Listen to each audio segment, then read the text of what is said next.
can hear those keys, by the way.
All right, a little bit of wabi-sabi there. Apparently the live stream was playing on my laptop. Sorry about that, everybody.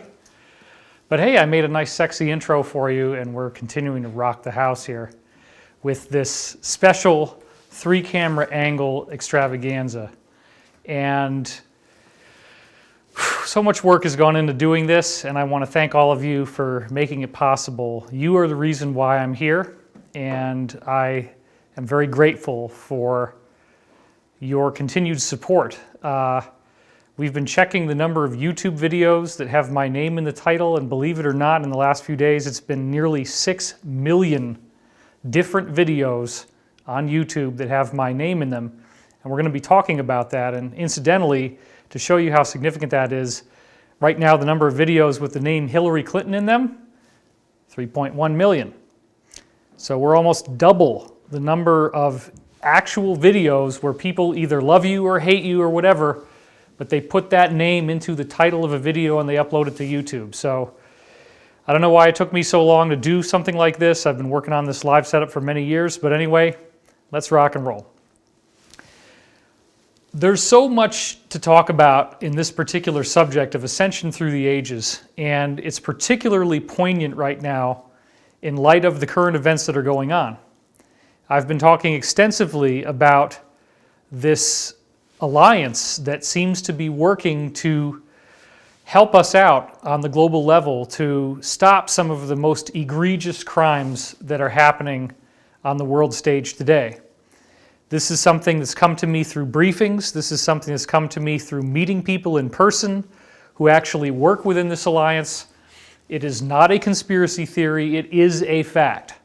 And there is a long trail of evidence going way the heck back showing how long this thing has been at work. So I just want to be clear in saying that my work focuses my work focuses on lots of different things, and if you've come to this work through my material on the Alliance and then you're saying, well, okay, David's talking about people being arrested, and he's talking about tribunals. How does this relate to the idea of ascension? And I believe the two are fundamentally interconnected, and I want to try to establish some of why that is. So, first of all, with the topic of ascension, this was a very strange thing that was coming to me from dreams ever since I was very, very young. 2 years old and up is when I start to have dreams where I'm seeing some sort of flying craft hovering over the ground. It was like it was wobbling, and this was some kind of cylinder, but it didn't have wings. And then I also had experiences with a person inside that container where he looked like Obi-Wan Kenobi. Sorry, everybody's moving in the background. It's very distracting. I'm not that good. If people are in my eye line, it does break the flow a little bit. Okay, we're doing some lighting adjustments here. Thank you, so we don't get that glare on my face. Anyway, Obi-Wan Kenobi, after I saw Star Wars in 1977, that's who this old man became when I'd have these dreams. And he was telling me that there was going to be something very phenomenal that would happen to the whole planet as we go through this mass evolutionary event. And I have been led to believe this all my life. The man was telling me I was going to become a very famous spiritual figure. Actually, ever since about 2 years old is when I remember having these dreams. And it was also interesting, my father was writing about rock and roll for the local papers, and so whenever anybody would come into the Albany-Schenectady area of upstate New York, we would end up meeting them backstage. So I got to meet many of the top rock and roll bands of the late 1970s and 1980s. I was put on a motorcycle at the Grateful Dead concert as an example. I believe I met Jerry Garcia. I don't remember, I was too young. But I definitely remember meeting Mickey Hart, and he was the drummer from the Grateful Dead. I've met so many of these types of people. It was an interesting thing to meet them and realize that they're ordinary people like you. They're not anybody special. They're just an ordinary person having an extraordinary experience. And I believe that part of why I had that all happen to me was to understand that, first of all, being a public figure is not what it's cracked up to be. Almost everybody I met backstage, they were very unhappy, and they were basically prisoners of the tour bus. So I've tried to do the career my own way. I don't want to spend a lot of time on the road. It's obviously better for me to do something like this at home than to have to travel to various locations around the planet in order to do that. And that really does help, because I'll tell you what, when you saw these guys and you got to talk to them and they're living on a tour bus, it was a rough existence for them. So let's bring up another cosmic background for you guys on our slides here. This is a really good illustration of the geometric nature of the universe. It's a plexus thing, but I like the idea of what it shows you. So anyway, Ascension is a very interesting topic. And it's something that has been near and dear to my heart for a long time. We are learning a lot about the universe. We are learning that there is a geometric underpinning, as I said in the previous broadcast, and there's so much we can talk about with that.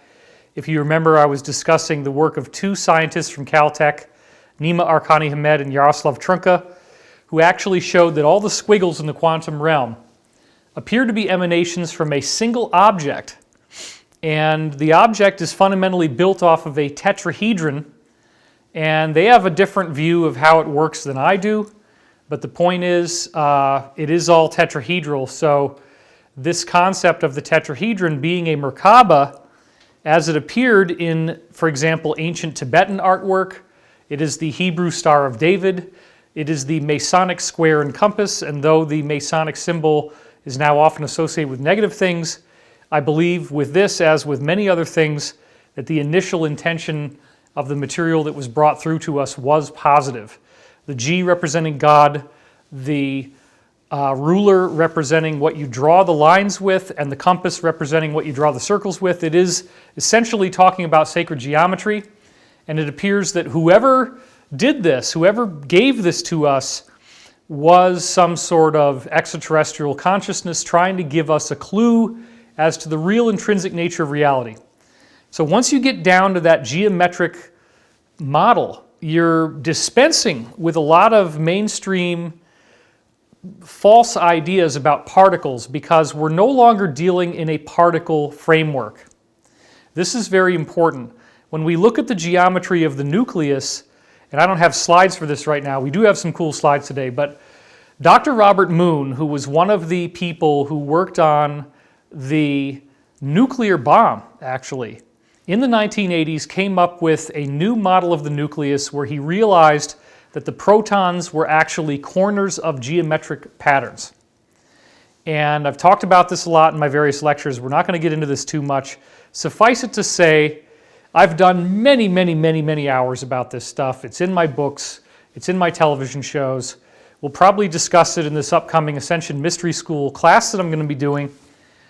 And the idea being that it's not a particle down there in the nucleus. It's actually a vibration because geometry is what we see when, for example, we take a drop of water with a little bit of sand in it. Normally that would look like a milky, cloudy liquid. But then when you vibrate it, for some strange reason, all the particles turn into sacred geometric patterns, including the tetrahedron. So what am I saying? Wow, that's a lot of stuff to take in. I'm saying that the actual shape, structure of the atomic nucleus appears to be a vibration at its core, not a particle. And then you have to say, well, what is it that's vibrating? There appears to be some sort of liquid-like substrate that actually is what's vibrating. There's some sort of essence to the universe that we don't actually get to see. We only get to see the crystals of it when it vibrates. And that's a whole lot of esoteric science that there's a lot of great research to back up. We're not going to really get into that too much here, but I do want to remind you also from the previous episode, the real crown jewel, I think, is the work of Dr. Luc Montagnier, where he showed us that you can take a drop of water, actually a little vial of water, and then you have another vial of water next to it that has some DNA in it. You vibrate both of them with a 7 hertz electrostatic field. Now, when we're taping Ancient Aliens, by the way, this is live, I can't do anything about this, but you're never supposed to let a plane go overhead while you're talking. You got to stop it, pause it, and wait for the darn thing to go by. But hey, this is live. There's no cuts, there's no re-edits. This is it. So if you heard that, then I guess that shows how good this microphone works. Anyway, wow. So like I'm used to having to stop when the plane goes by. Now I just bulldoze right through that thing. It's a little bit different doing it live, but I'm enjoying myself. I hope you are too. Is our comment section exploding in the live chat? Okay, well, that's that's to be expected. Thank you guys for helping us out so much. How the heck did we get up to 5.8 or 5.9 million different videos on YouTube? All you have to do is type in my name and then site:/youtube.com in a Google search window and you'll see it. It's crazy. And so let me just say this too, which is there are a lot of fraudulent channels out there. There is only one channel that is my authorized YouTube channel, and that is Divine Cosmos / David Wilcock Official. And you want to look for that little gray check mark. Now, I have done guest appearances on other channels, specifically Third Phase of the Moon, Edge of Wonder, Jimmy Church. We're hoping to do something with Secure Team 10. We've talked to him already, and we're waiting to get that going. But the point is, there's all these channels out there, and they have some funny name, and we have to keep getting them taken down because this is fraud. And I believe a lot of those 6 million videos are fraudulently uploaded, which suggests, okay, somebody is doing this on a bulk level. YouTube actually just made it a lot easier to upload videos in bulk, which I'm very disappointed about, actually. So the point is, support the truth, support the real channel, become a subscriber. I know everybody says this, it's so cliche, but you do have to do this. You have to subscribe, and you have to click on the notification bell, because if you don't, we see extensive evidence that you're just not going to see a new video. We're getting drowned by fake content, which appears to be done deliberately to try to make it impossible for you to hear from me. So let's just get that subscription, get that bell clicked. That way, when I actually do something like this, you'll know about it. All right, enough of that dirty business. I just feel all kind of, see, if I can make my wife laugh, that's good, you know. You're doing great. Nobody heard the airplane. Nobody heard the airplane? That's what they say. Okay. It makes me feel dirty, you know, talking about the teddy bear. That's what we called him. We knew who this guy was, by the way. He was organizing a massive crime ring. We knew who he was. We knew his name. We had people who were wanting to be whistleblowers who had been with him, women who'd been with him. He was a con man. He was a liar. He was a fraud. And there was even a suggestion that he was involved in some very dark stuff involving sexual films, and I'll not go any further than that. So this guy's been a real pain in the butt. It appears that he's hired a whole bunch of people in Southeast Asia to upload these videos. It appears this guy probably got arrested, but now his teams are doing it on their own. And we very likely believe, as she just whispered to me, it probably was that he was employed by the cabal. We had intel saying that too. but a few of my friends knew who he was. I just don't want to go forward. I don't attack people in public, no matter how badly they're attacking me. I have a very strict policy. There was one time years ago, and this is a true story, where I was involved with somebody, zip, I'm going to go over there. It's a damn good thing I got tally lights, I'll tell you what. This is Metasets. It's a great tally light system. I get a red light when I know which camera's on. Anyway, years and years ago, somebody sent me an email, and they were really negative about a particular figure in this community, and wanted me to agree with it. And I didn't. I said, well, that's kind of mean-spirited, but yes, I do agree this person is not really coming from the right place. And I don't like it either, so I agree with you, at least to some degree. The next thing I know, like the next day, my entire email ended up on that person's website. They had trapped me, they had set me up, they sent me an email where they appeared to be hating on this person when they're actually one of their minions. See, now I'm giving everybody ideas, Elizabeth. Maybe I shouldn't be telling people this, but it went out there, and then you get all their followers coming after you, right? So this whole gang comes after you. It's really, really ridiculous. Anyway, we don't need to go through all this silly stuff. I just do want to point out, I really was disengaged from YouTube for a long time. I did maybe like one video a year. You could tell my channel was kind of abandoned. But because you guys wanted so much, you wanted that content, you fueled this demand that's led to 6 million videos with my name in the title. Now I actually want to get back in here and start doing something with this.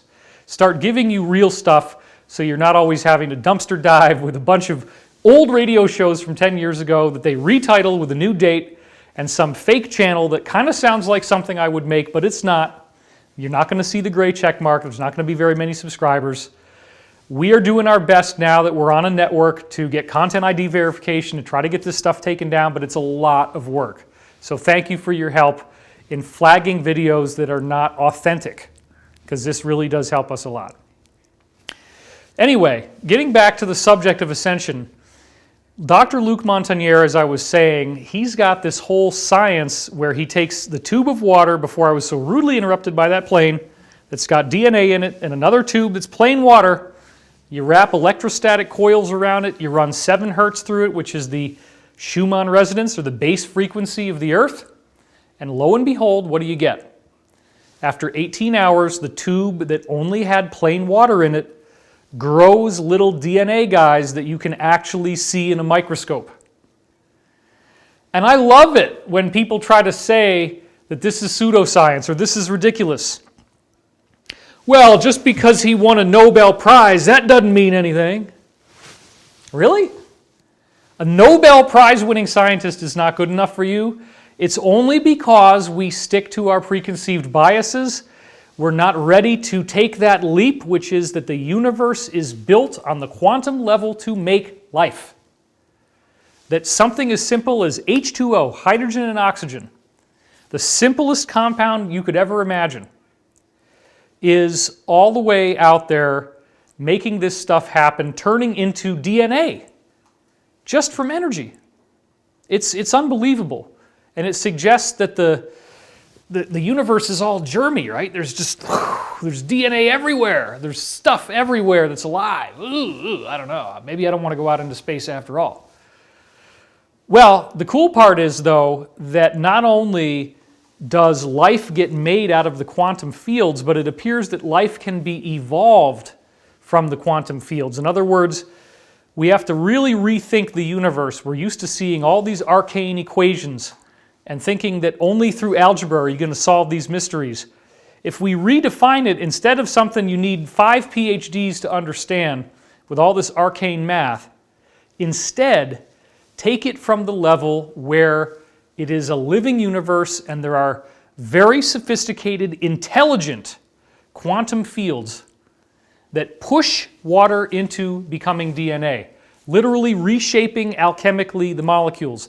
That's what this Nobel Prize winning scientist, Dr. Luc Montagnier, actually discovered, but it's a paradigm shift. We're not quite ready as a collective to embrace something that heavy.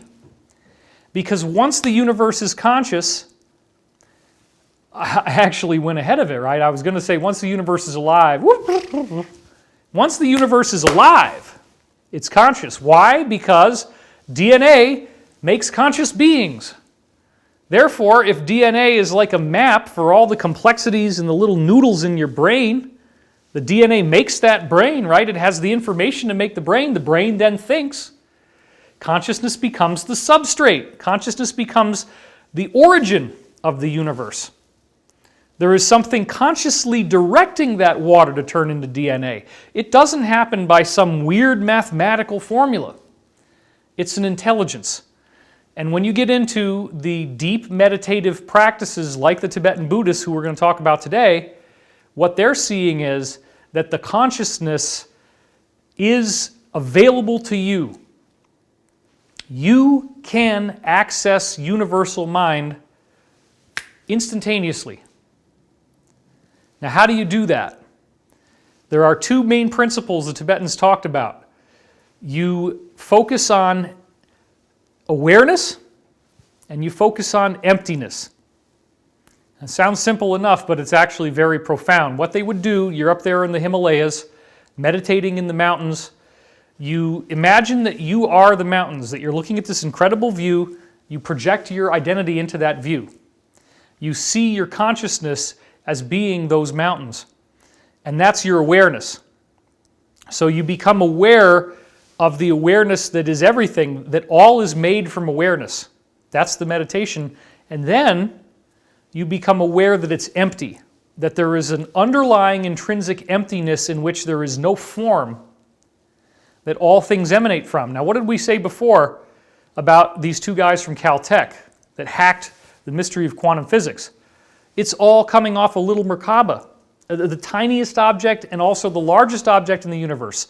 All matter, all form comes from something that is ultimately just a shape, a vibration, intrinsically formless without space and time. It's a very, very trippy concept. And as I love to say when I'm at a conference, there's one guy in the back on 3 hits of acid and he knows exactly what I'm talking about. I get it, dude. Well, anyway, the point is, this awareness is empty and you can access it. And when we find people who give us inspiration, we're getting closer and closer to that awareness, that feeling of inspiration, that sense of being electrical, that sense of being in love. We just had Valentine's Day. There's something about that feeling of inspiration, that feeling of love, that feeling of excitement, that feeling of awe that is getting us really close to that original mind that we are. Because when these meditators would get to this state properly, invariably they are in an ecstatic bliss, which the Hindus would call nirvana. And there's various names for it in other cultures. The point is, you really, really feel great when you get reconnected with the universal mother light, as the Tibetans called it. And one of my great friends and colleagues, Dannion Brinkley, is sort of the pioneer of the near-death experience, bringing it out in his book Saved by the Light, which is one of the biggest bestsellers you could ever imagine. It still sells very well. And he's talking about the afterlife experience. He's talking about what it means to have died clinically, no breathing, no heart rate, no brainwave activity, but yet you have this experience and you end up finding this light. That's a much more powerful version of what I'm talking about in an NDE, or near-death experience, than the meditative empty awareness concept. If you're meditating, you get really deep, you might get a taste of that, but really there's nothing quite like the near-death experience. Anyway, what we ultimately discover as Dannion, goes through this, and he's talked about how he had a very weird, vibrationally disarranged life. That's not even a word. I just made that word for you. Disarranged. Anyway, we could say dysregulated. Vibrationally dysregulated. That is a word. He went from this life that was very dysregulated, where he was actually doing some very nefarious stuff. He goes to the afterlife. He has this amazing awakening experience. And what does he realize? The same thing that many others have realized if they have this happen, which is, you are a spiritual being. You are here for a reason. There is an agenda for your life. You are not here just to try to get ahead before the whole S house goes up in flames, right? That's the Jim Morrison quote, I just want to get my kicks before the whole thing goes up in flames. No, you're here to create value for other people. You're here to love. You're here to be growing spiritually. Now, another thing that becomes a very obvious iteration of this spiritual enlightenment that people get is the concept of reincarnation. Reincarnation is a very interesting idea which was supported in the early Christian teachings. In fact, one of the founding church fathers named Origen said that the greatest hidden secret of Christianity was reincarnation. And then, I forgot what? I didn't say anything, I just said Shroud of Turin. Shroud of Turin? No, that's way ahead from where we are now. No, I told you we're going to go for a while. And see, we got to do this as a team, right? And I need to have two other brains here. Anyway, Origen was talking about and that's actually where the term origin comes from, incidentally enough, except it's spelled with a G-E-N in this guy's name. He was talking about that the greatest hidden secret of Christianity, which came directly from one of the apostles to his teacher and then to him, was that Jesus was actually teaching reincarnation. So, there are a couple clues in that you can find in the Bible if you're interested in Christianity. And again, I try to do interfaith. I'm not pushing any one religion, but I like to look at these various faiths in terms of where did all this energy come from that makes millions of people, if not billions of people, believe in a supernatural force. Christianity, of course, has 38,830 different denominations. Think about that. Different actual sects of Christianity, 38,830. Clearly, it had a major effect. Was there an actual man, Jesus? It sure looks like it. And we're going to talk about that Shroud of Turin a little bit later on here. But I want to get to the underlying point, which is why do we have religion? We have religion because really cool guys or women show up and they do amazing things. They do things that blow our minds. They do things that expand our awareness, that make us feel that electrical inspiration that, as I said, is getting really close to the original mind of the universe. So when you have that mind gating into your consciousness, you will feel very inspired. And you look at these churches, you look at these mosques, you look at these temples, you look at these centers. They are built to try to inspire you with that sense of awe. You go in, you're looking around, you're looking at the ceiling, you're like, wow, look at all this great stuff. Look at these stained glass windows, look at this, look at that. It's all part of creating the awe, the music, the incense. You know, a lot of incense has chemicals in it called sesquiterpenes, which actually activate your pineal gland and get your psychic senses going. So there's a whole science to this. It's very interesting, including the pyramids. And the original purpose of these pyramids was a chamber of initiation that actually raises your consciousness. So what I'm saying is that there appear to be supernatural beings out there in the universe. And the real interesting aspect of how this relates to reincarnation, first of all, Jesus was teaching reincarnation. And you can see this in a couple different places. There was a question asked to Jesus where people asked him, who has sinned, this man or his parents, that he was born blind? This man sinned, so he was born blind? How could you have sinned, which just means transgress against universal law? How could you transgress against universal law and then be born blind? As if the people are saying, well, maybe the reason why he's blind is that he got in trouble in another lifetime and he had bad karma. Yes, that's exactly what it's saying.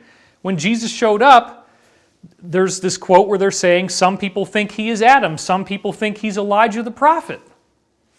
He came back. He did it again. Well, the Catholic hierarchy didn't like that. They want to stuff that stuff down because that teaching gives you too much freedom. If you die, you're not going to burn in hell. You just come back and you do it again. You get to try again. And I've also looked at a very interesting website, Bible Reality Check, written by a Christian, where she, I believe it's a woman, it's just 2 initials as the first name, and that's a pretty big clue sometimes if a woman's trying to not be judged by being a woman, she's going to use initials. This was a common thing they did in the early 20th century, actually, authors of various types.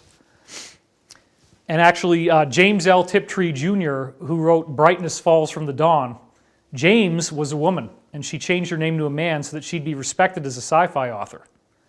I believe that's what the book was called. Anyway, I had a sci-fi class in college where we talked about this. Anyway, the Bible Reality Check website shows you that this concept of hell, the word that they use to translate as hell is Gehenna. Now, what was Gehenna? Gehenna was the garbage dump outside of town where they burned dead bodies so that they were no longer going to putrefy and infect people with dangerous viruses and diseases. So Gehenna is a fire of purification, a karmic fire. And then eon, or eternity, the word eon just means a cycle of time. So this idea of burn in hell for all eternity is a mistranslation of Gehenna and eon, which actually means go through a karmic purification for a cycle. And an eon could be the cycle of a person's life.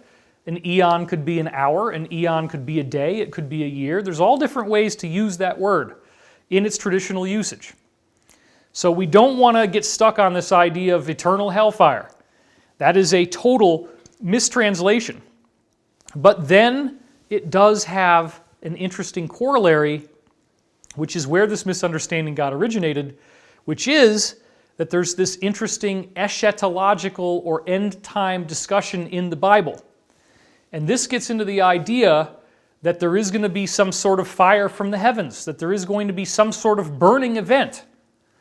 And I don't have that in my slides here, but there are a number of quotes from the New Testament that describe some sort of what we're now calling this solar flash event, in which it is compared to the biblical flood of Noah, it's compared to the fire and brimstone of Sodom and Gomorrah. Wait a minute. How could a loving, benevolent universe authorize this catastrophe? Why would a loving being like Jesus be talking about, like in the book of Matthew, that we will be separated like sheep from the goats? And of course, what does this do? This breeds fundamentalism. This very misappropriated idea from the book of Revelation that only 144,000 people are going through this process, right? Well, maybe it's us. There's 38,830 denominations of Christianity. Probably a lot of them have this end-time speculation going on, right? So we're not really stuck in thinking there's only 144,000 people. I'm not pushing that at all. It was only metaphorical. And there's some gematria, this science of biblical numbers about the number 144 and what that number really means. That's what's key. It has nothing to do with the actual number of people. We don't know how many people are going to go through this, but that is the core of Ascension. That's the core of what I started to have this old man who looked like Obi-Wan Kenobi talking to me about all the way back when I was 2 years old, getting me to expect that something like this would happen within my lifetime, and that I would figure this stuff out and go forward with it. So we got to talk about reincarnation a little bit more here, because in my research I have made dramatic conclusions that reincarnation is real, and I direct you back to the work of Dr. Ian Stevenson, who researched some 3,000 children, mostly in the Middle East, who accurately remembered who they were in another lifetime. And in well over 1,000 of these cases, he was able to actually do the follow-up and find out that they remembered accurate details. They remembered the picture that was on the wall in the house. They remembered people's names. They remembered where they lived. They could take the researcher there. They knew the address. They knew the names of the people they lived with. In some cases, he even solved murders.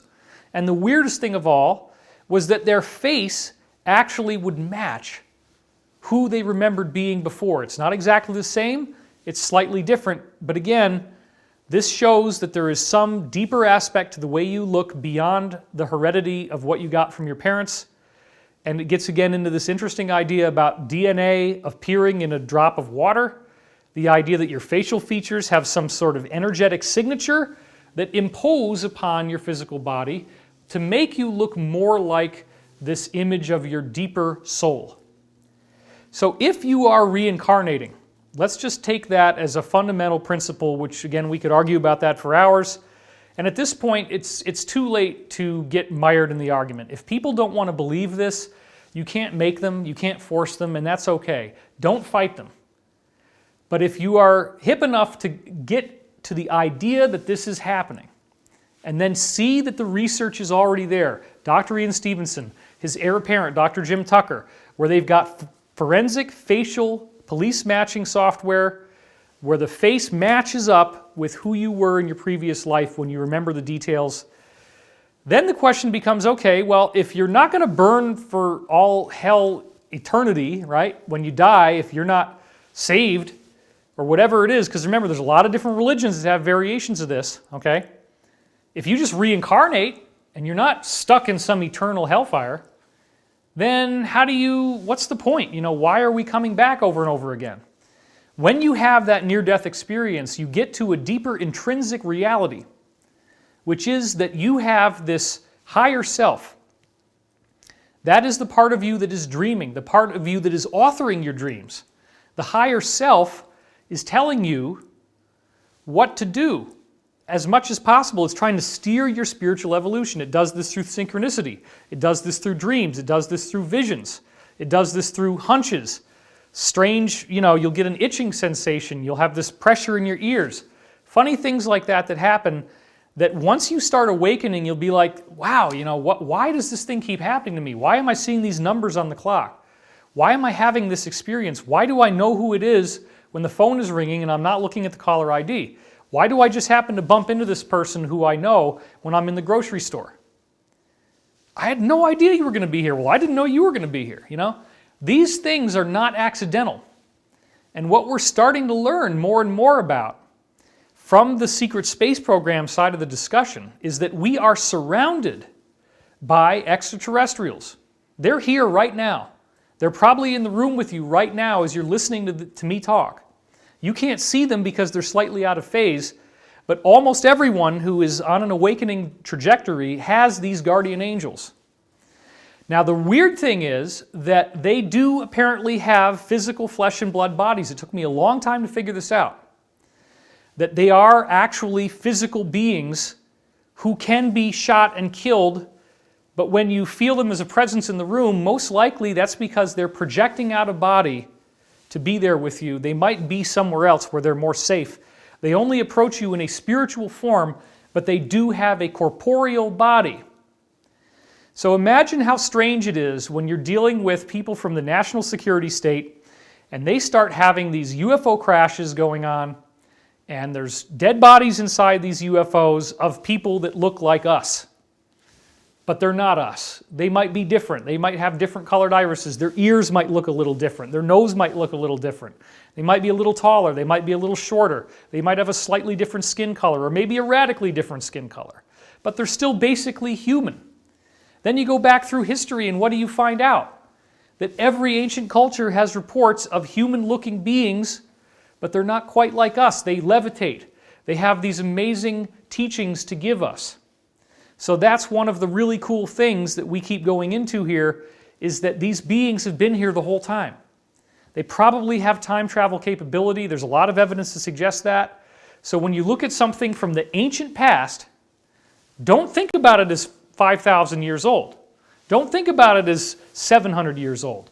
Think about it as beings that could just as easily be here now as they were there.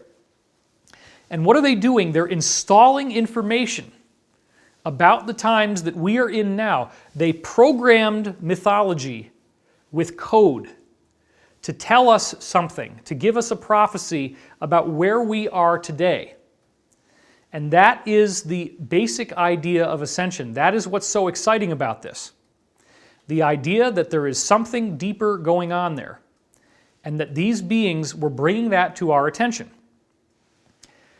Those beings also apparently are still talking to people in the national security state.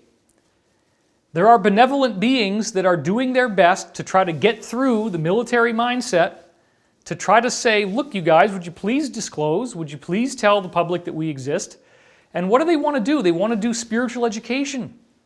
They want to teach us about how to be more loving. They want to teach us about how to be better people. They're interested in finding a way for us to stop killing each other and saying, my God is better than your God. And don't you think that's a good thing? Nobody is saying that you have to give up your religion. But instead of acting as if there's only one right way, that is a reductionist view.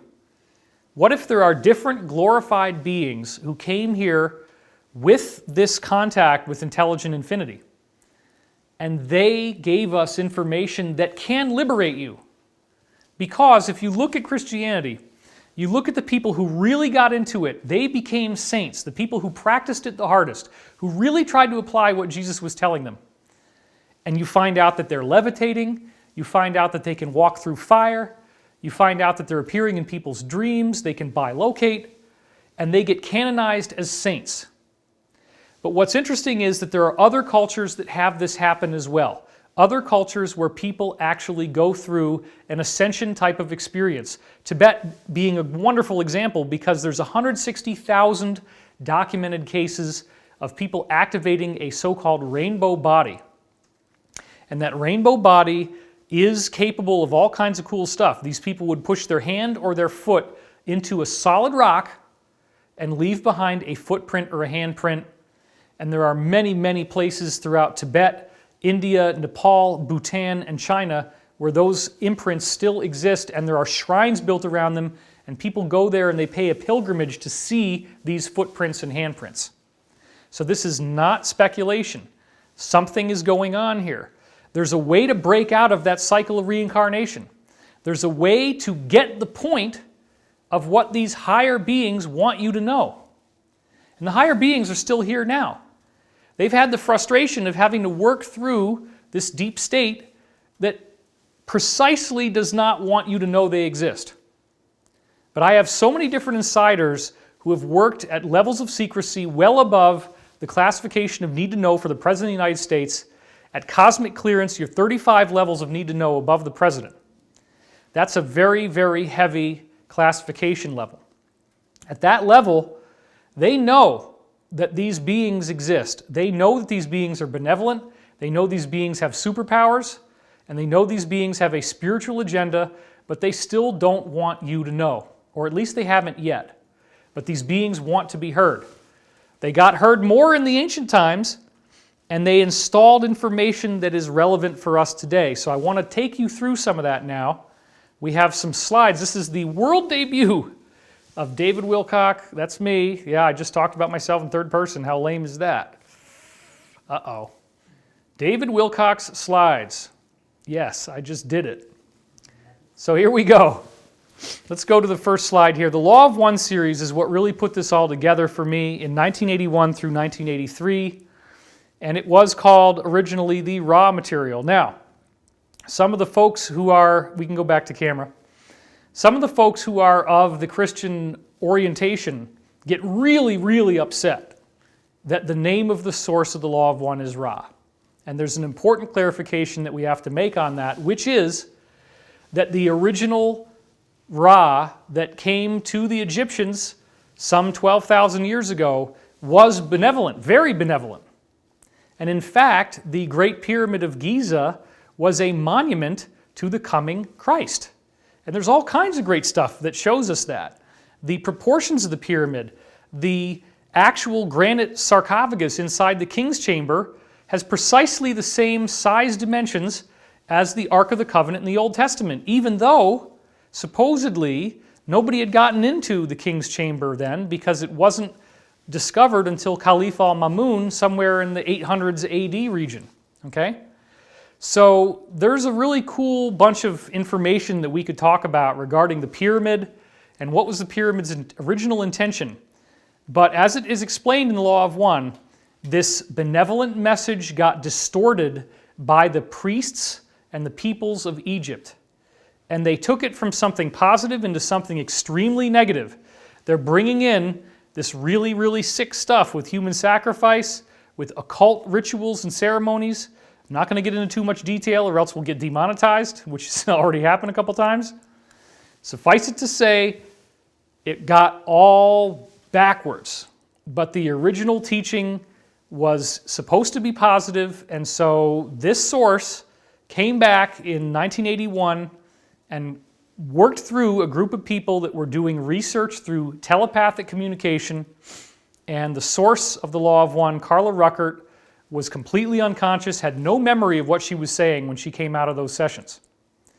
So the Law of One is a very, very heavy body of teaching, and it got me hip to the idea that there was going to be some massive transformation of the world. They keep talking about it. It's like the only thing they're really concerned with is trying to get the numbers up for Ascension. And they keep saying in the Law of One that most of us are not going to be ready for this thing. Well, that's a very difficult concept, because what they're really saying is, in order to be ready for this type of ascension, which does appear to have a quantum leap event, some sort of, as we're now seeing the solar flash, all you have to do is be slightly above 50% interested in helping people, loving people, being kind, being compassionate, rather than being manipulative, evil, conniving, and deceptive. So it's a very great idea to be nice. You really want to think about that, because just in case all this crazy stuff I'm telling you turns out to be true, I don't know about you, but I'm done with reincarnation in this third-dimensional world, getting poison ivy, getting diarrhea, vomiting, getting your heart broken, getting betrayed, people steal from you. I'm freaking done with it, okay? I'm ready for the fourth density that they talk about in the Law of One, which is 100 times more harmonious than life in third density. I'm ready for superpowers, telepathy, levitation, telekinesis, time travel, bilocation. I'm ready for UFOs, off-planet bases. This is the world that those people live in when you get to that level. You become part of space. You become part of a galactic community. But you have to go through this maturation process. You have to grow up. You have to learn from the illusion. This is the biggest teaching in the Law of One of all, I would really have to say, that the world is an illusion. We are not living in a typical materialistic universe as we think. There is a direct relationship between what we do and the results that come back to us in our life. And it seems so simple. And if you're a spiritual person, for you it probably is really simple, and it drives you crazy like it does with me, that people can't see the most obvious, this is what happens when you're live, you start coughing, the most obvious relationship between a cause and an effect. But for me, it's so clear now. Like, I'm having a negative thought about somebody, which might even seem like it's really well deserved, and then I hit myself with a knife and I cut, oh man, I'm bleeding. And there's thousands and thousands of different ways that these things can happen. And you don't even have to wait very long. So you have these traditional viewpoints that are telling you that that's crazy, that you're crazy, this is impossible. And if you get seduced by that stuff, somebody who's in that mindset will watch a video like this and say, I can't believe you got sucked in by that BS. I can't believe you're naive enough, you're gullible enough to believe this. But if you really start to observe your life, karma should be one of the most obvious things. And also, don't get stuck on the punitive model of karma. Remember that karma is good. All you have to do is be nice. All you have to do is smile at people, make them feel happy, do things to spread love and spread joy, and guess what's going to happen? You start making money. If you really want to get to the secret, remember that movie? It's not just about that the universe is a cosmic gumball machine and you just write down a check for $1 million to yourself and put it on the refrigerator and it's going to happen. A lot of people tried that after they watched the movie. It didn't happen. Except that most of the people who were telling you it was going to happen were selling the idea that it will and making money that way. Isn't that interesting? The secret really is about karma. The amount of prosperity that the universe gives to you is going to be authorized based on how much you do for others. It really is that simple. And if you start applying these principles, if you learn not to judge people, if you learn not to get angry and get your dander up When somebody upsets you, if you learn to just let things go, to calm down, if you have a typical reaction that you normally have, you step back, no, it's good, I'm good. I'm not going to do what I usually do. Even though that person is being unloving to me, even though that person has judged me, I'm just stepping back. I'm not going to do the same thing I usually do. I'm just going to breathe for a second, take in some breaths, figure out what I'm doing, figure out what I think. And when you go there, when you embody that deeper level of evolution, really good things happen. You start making more money. You start having more friends. You get the love that you want. If you create a loving space within yourself, someone will come into that space. That's how you attract the love you need. It's by becoming love. It's by being a loving person. It seems so simple. It's like the same thing with a job interview, right? I learned how to master job interviews. I could basically nail almost any job interview I got. And the reason why is the people are not really interested in your skills. If you got the interview, your skills are good enough. You wouldn't be in that interview if they didn't think you had the skill. The reason why you get the job in the job interview is because they want to hang out with you, because they like you. So that's why they say you got to dress up real nice. That's important. But more important than that, maintaining the eye contact, being relaxed, being funny, making those people feel like, yeah, I really want to hang out with this person. I like this person. So that's the key. But this also relates to the subject of ascension. There is a deeper spiritual class here. The world seems to really suck right now. There's so much stuff going on that's so upsetting. And in the law of one system, it says the world is an illusion. Wait, David, what are you saying? It's an illusion. I'm saying that the world is conspiring to teach you about universal awareness. The universe is giving you this hologram where most of the people are asleep. Most of the people don't get it. They don't realize that there are these hidden spiritual forces that you're never going to see. They always use mystery. They don't come right out and hit you over the head. They give you clues, and you have to have the inspiration to follow the clues of mystery towards a destination.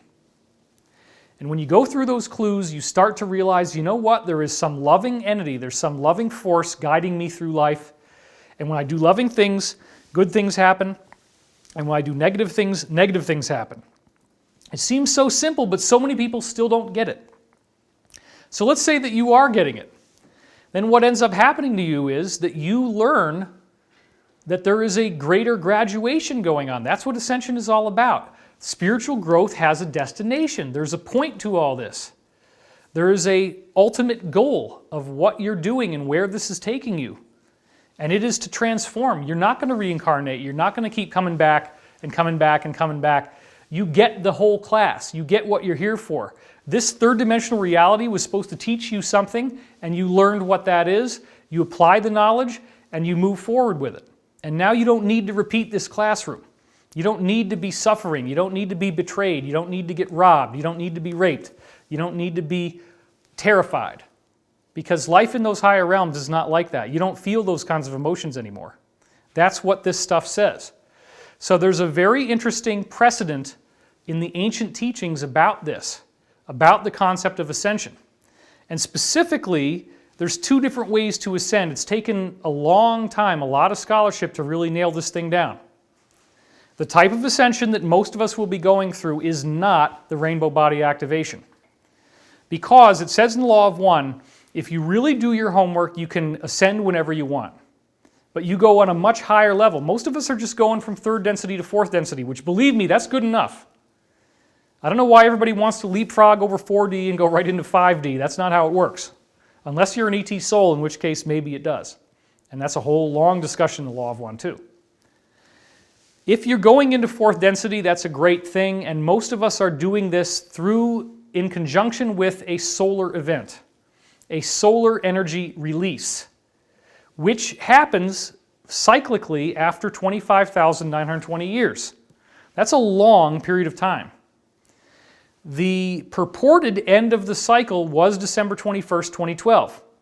Obviously, it did not happen then, but all of the signs are that this event is coming. It's just that the time window is not as precise as it's striking on the hour of the clock of the day. That it is still something very real. We are seeing a ramping up in the world. We are seeing all of these things in which the illusion is breaking down, in which we are seeing through the veneer. We are seeing through the cracks of reality. We are learning the truth of our existence, of who we are, of what we're doing here, and of where this is going for us as a planet. And that is so exciting, because part of it is this concept of the tribunals and the arrests. I believe this is going to happen. I've spoken to multiple people in the Alliance, okay? And when that happens, we will learn on a collective level. There will be no blinders on anymore. That there was a very dark international force, a biblically evil force that was running the planet. Chucking out censorship like it's nothing. Blocking you, demonetizing you. And then things that are far, far worse, deploying weapon systems into the food supply. Deploying weapon systems into our reality. Setting things up to look as if it was blamed on a patsy when in fact there was a deeper cause behind violent events that occur. When you really get it, you realize, wait a minute, this is exactly like what the ancient religious texts were talking about. And the Bible's only one example. A worldwide evil force, very powerful, that you really do have to follow along with it to some degree in order to be alive. You have to play the game. You can't live in a cave. You have to drive a car. You have to burn gasoline. You have to spend money in order to eat. But that doesn't mean that it's all going to hell. This is the tool. This is the illusion. So when the illusion breaks down, the illusion of mainstream consensus thought, the illusion that's been manufactured for you, then you start to see things differently. You realize all of the teachings that you've had, all of the beliefs that you grew up with, were manufactured for you by opinion makers who controlled the media. They're not doing that now. I can say whatever the heck I want on this forum, as long as I don't get blocked or they take the video down. But that's the way it was. The authorities told you what to believe, and now we're learning, well, actually, there's probably a lot more going on that I didn't see. There's probably a much deeper level to this, and if the full scope of the evil that you're learning about, if you've been studying this stuff, if that's true, and you have any sense of a belief in a positive universe, good karma, dreams that have given you an inspiration, then you have to see that there's a positive to balance that negative. There's no way that that much negativity could exist unopposed in the universe, with it being a fundamentally benevolent universe. There is a plan for this. This is allowed to happen. We, on a collective level, our free will determines when we go through this transition, when we are ready for this solar flash, this ascension process. So now I want to talk to you about these ancient prophecies, because the ancient prophecies nailed the solar flash, and we're already an hour in, so I want to make sure that this doesn't go on too long. But let's go through some of these now, because this is very exciting stuff. Okay, so the first prophecy set that we're going to be going through here comes from Hindus, the Hindu prophecies of this coming golden age. And they talk specifically about the times that we're in now as the so-called Kali Yuga. So these Kali Yuga prophecies are remarkably accurate. So the first one we're going to read is from the Mahabharata, Book 3, which is the Vana Parva. Now before I read this, I just want to point out that the Kali Yuga is this idea of the world getting really crazy. And in the Hindu tradition, there are a series of these cycles that we go through. And before you get the big Satya Yuga, the big solar flash that they call Samavartika fires, you're going to see in a minute here, it's part of the programming. It's part of the actual divine script that the world gets really messed up, that things get really upsetting. That's where this Kali Yuga comes in. So let's read what it actually says in the Mahabharata about it. In the Kali age, the Brahmanas abstain from prayer and meditation. Those are the holy people. The course of the world looks contrary, and indeed, these are the signs that foreshadow the universal destruction. And, O Lord of men, Numerous Meleka kings then rule over the earth. And I find this one funny because Meleka, it's like an onomatopoetic word. Onomatopoeia means a word that sounds like what it's supposed to mean. Meleka, Melech, right? So it's a pretty apt description, and there's a lot of ways to see Meleka kings going on right now. We have massive public uprisings going on in France. They are still ongoing. The Yellow Vest protests, you don't hear anything about this in the Western media. Over here on this side of the pond. Same thing's going on in Spain now. Okay, 1 million people plus all getting together and marching. So let's see what else they have to say here. And those sinful monarchs addicted to false speech govern their subjects on principles that are false. And men and women become short-lived, weak in strength, energy, and prowess. And endued with small might and diminutive bodies, they become scarcely truthful in speech. Many people at such periods strive to rob the wealth that was deposited with them in trust and secrecy. Wedded to these sinful practices, they shamelessly declare there is nothing in deposit. So there you go. You're hearing about these worldwide negative powers, sinful monarchs, who literally rob the world. And that's what's happened, is that there is a global financial crisis going on, a global depression, which you can't really see by looking at the stock market numbers. That's what's so clever. There's compartmentalization between what the stocks are doing and what people are actually experiencing in their daily lives, which is very, very different. Let's keep reading now. And only by the time they get to be 16 years old, people are overcome with decrepitude and decay, and their life starts to run out. So we're burning out at a very young age. When lives of people become so short, then a drought occurs that extends for many, many years. Well, this is what's happening in California right now. But actually, what's so interesting is that lately we've been getting a whole heck of a lot of rain, and that's really cool, suggesting that this deep state apparatus has finally lost control of weather modification technology. There's a lot of really great briefings on that, and that gets back to some very cool stuff going on where the Alliance has seized control of the satellites and the ground bases that can do this. Now that they've turned the juice off, it has been raining like crazy in California. That's all it does, is rain, rain, rain. Now the next part of this prophecy is very metaphorical, and a lot of times it comes through in this dreamlike way, so don't take this literally, but check it out.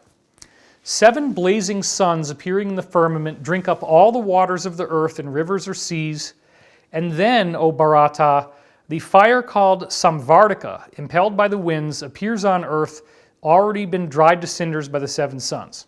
Okay, so there's the first example that I'm sharing with you of this so-called Samvardhaka fire prophecy, which in the Hindu scripture is clearly affiliated with the sun. That there's a drought, it gets worse and worse and worse, and then there is this Samvardhaka solar flash. And what we then see is that this transitions into the golden age, which is the Satya Yuga, as you can see here. Its various terms for it would be the Satya Yuga, the Krita Yuga. Those both mean the same thing. So let's read about that. When those terrible times will be over, the creation begins again. The clouds commence to shower seasonably. The stars and stellar conjunctions become auspicious. The planets duly revolving in their orbits will become exceedingly propitious. And all around there will be prosperity, abundance, health, and peace. I guess you got to take that bug out of the way there. Yeah, we got it. He is on it. So then, the other really cool thing about Hindu prophecy is that the Kalki avatar then shows up with 8 superhuman faculties. Check this out. Commissioned by time, a Brahmana of the name of Kalki will take his birth. He will glorify Vishnu, possess great energy, intelligence, and prowess. Vehicles, weapons, warriors, arms, and coats of mail will be at his disposal as soon as he will think of them. So this is a guy or a being, might not even have a gender really. Some of these beings appear to be androgynous, but it manifests whatever it wants. It's a warrior for truth. There's some sort of, if you will, extraterrestrial, oh, there it is, like Giorgio on Ancient Aliens, right? The dude with the hair. It's aliens, dude. Well, there's good guys and there's bad guys. I believe there's both. The good guys are really, really good, and once we get to a certain point in our evolution, apparently they are authorized to show up. And it's not going to be any of us here, most likely. This is going to be something that comes in that really comes in to help us and does some amazing stuff. So check out all the things Kalki Avatar is supposed to do. He will be the King of Kings, ever victorious with the strength of virtue. This sounds very messianic. He will restore order and peace in this world that's been crowded with creatures and contradictory in its course. And that blazing Brahmana of mighty intellect, having appeared, will destroy all negative things. That's an important caveat to that quote. He will be the destroyer of all that is negative to inaugurate this new yuga, surrounded by the holy people.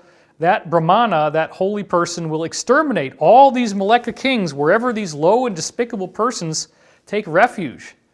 When the Brahmanas will have exterminated the thieves and robbers, there will be prosperity everywhere on earth. Okay, try to grok that one for a second. We're literally seeing here that this guy, or this being, whoever it is, actually takes the law into his own hands, cleans up the planet, stops the negativity. Now, is this literal or is this figurative? There's probably a lot of it that's figurative, because if you really get into what the Alliance is doing, that's what's happening. They are arresting these people. It's in the ancient prophecy. This is part of what we go through. And then, very likely, once the secrecy is gone and we get some kind of disclosure, we get information about extraterrestrial beings. We get the knowledge that UFO sightings are not swamp gas, that there actually are beings visiting us, that there are entire huge programs in the military-industrial complex where these people are routinely interacting with people from Earth. And they have the superpowers, and they have the spiritual consciousness. When you go near them, you feel this radiant energy. Let's now discuss the 8 superhuman faculties of the Kalki Avatar. This is very cool. This comes from Virtual Maastricht McLuhan Institute, and in general they say that this being will have great power, might, dominion, supremacy, dignity, superhuman capability. So one of the abilities that the Avatar has is the ability to become small, which they call anima. He can become very light. He could walk on water, lagima. This is well before Jesus, remember. This was written a long time before the Bible. The power to attain anything, manifestation, that's prapti. Irresistible will, the ability to project consciousness and to actually get negative beings to do what you want, which you got to be very careful with that use. Limitless bulk, or mahima, that means the ability to become very, very heavy, and actually that could be useful in certain cases. Supreme dominion, now this is one of the things I want to just pause on, which is dominion over the animal side, dominion over your material passions is very important to the Hindus. They believe that you do not want to get trapped in your ego. You want to not get caught up in materialism, in wealth, in defending yourself, in jealousy, deceit, trickery, lying. It's very important to have the dominion over your lower self, to stay in that very exalted state of consciousness where you are loving and you are radiant and you are supportive of other people. So this being has that quality. That's what they're talking about here on number 6. Let's go on. Subjugation by magic, again, this is relating to the subjugation of your animal side, and the power to suppress all desire. So you see they actually dedicated 3 different earmarks just to that. So now I want to take you into this science of the Samvartika flash, because this is where the action happens. And what they tell us is that the solar flash occurs after the Earth has hit its worst point. Now when you just look up the word Samvartika, you find 12 direct references to it. As you can see here, this site, sacredtext.com, has the word Samvartika in it, and you can see here that there are 12 results. This is the Mahabharata is listed on Sacred Text, so that's a good way to search the Hindu text and find out what's there. 12 references. Now, that doesn't sound like a whole lot, but this is the next big key. You got to flip it from Samvartika to Samvarta. And when you do that, now another 31 references pop up. And we can show you that as well with a Google search. Buddhism has the same thing, in which they call it the Samvata fire, so it actually did carry over from Hinduism to Buddhism. But then it gets even more outrageous when you discover, as I did more recently, the term Yuga fire, because now when you type that in, you get 187 search engine hits in the Mahabharata, as you can see right here, for Yuga fire. Now let's split a little bit of hairs. Approximately 65 of them, the word yuga and the word fire are not directly next to each other, but there are still 122 references to the fire that occurs at the end of the Kali Yuga. And in fact, most of these 187 references still refer to epic events occurring at the end of the Yuga. So let's do the math now. You got 4 Samvartas, 31 Samavartikas, 122 Yuga fires. It's a total of approximately 157 references. I'm not going to go more crazy than that. The point is, this is a very frequently discussed subject, considered a fact within this teaching, and it all is paving the way to this wonderful Satya Yuga. So, when they say Yuga fire, it's a very specific reference where they're talking about energy coming off of the sun, this blindingly bright light that the sun gives off. The Hindus leave no ambiguity about what they're predicting. It's right there, and as you saw, there's at least 150 different references to this thing. Everybody talks about it in the Mahabharata as if it's just a commonly known thing, that there's this Samvartika fire at the end of the age, or Samvata fire, or Yuga fire at the end of the Yuga. The sun gives off this amazing radiant light, and if you are ready for it, you get transformed by it. That's what inaugurates, that's what kickstarts the Satya Yuga. It transforms everything about our world as we know it. So let's take a look at that now. What is the Satya Yuga? The Satya Yuga is, according to Hindu belief, the golden age of righteousness, free of sin, marked by longevity, physical strength, beauty, and stature. And back in the days this was written, there were giants whose moral, mental, and physical strength enabled them to undergo long periods of continence, which is actual celibacy. They were really big on that in the Hindu tradition, and tapas, or austerities, which again is renouncing all the worldly possessions. Now it's interesting to note that Hinduism was where a lot of this stuff about the monk in the forest comes from. And that carried over to Buddhism to a degree, but there are other spiritual traditions that tell us that you do in fact need to make use of the resources of the world. Like the Law of One, they talk about this. You can't live in a cave today. That's not the answer. You're not going to gain enlightenment by dropping out from the world. What happens is you become a mooch, actually. You end up borrowing from other people, and you're not taking care of yourself. So part of what makes this time that we're in so poignant is that you can't just give up. You can't just live off of other people.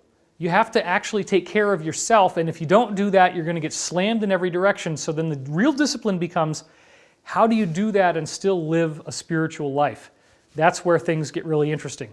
Let's read more about the Satya Yuga now. Longevity permitted lengthy spiritual exercises. Life then depended on the marrow and lasted a certain number of years called a lak, where people die when they decide to. And again, their stature 21 cubits, they do appear to be giants. That's probably an exaggeration of how big they were. But again, another term for this is Krita Yuga, which has 72 references in the Mahabharata, as you can see here from, again, the Sacred Texts website, Krita Yuga.